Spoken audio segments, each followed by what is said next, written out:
feel about breaking up the banks? Well, I think there's still a sense that they're too big, they're too risky, they pose a risk to the rest of us if they get into trouble again.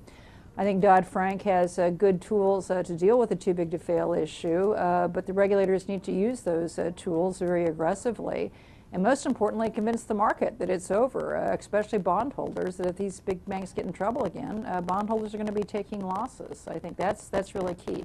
And I don't think the market's been convinced of that yet.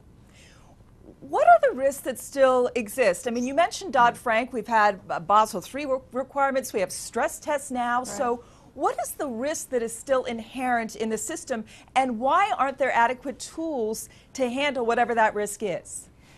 Well, a lot of the things you mentioned really haven't been implemented yet. For instance, the Basel III rules, those are still a work in process.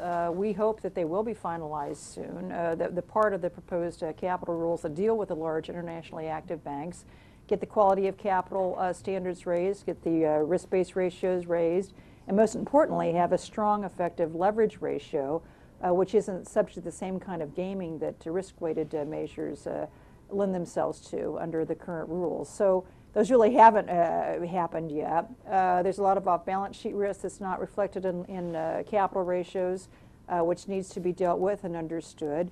I still think large banks are over-leveraged. We need to get those capital levels up, but that hasn't happened yet, and it needs to. What sort of leverage do you think is more proper, if you will? Well, we've advocated, I chair the Systemic Risk Council, which is a group of former regulators and members of Congress and academics who have a lot of credibility looking at issues like these, and we have endorsed a minimum of 8%.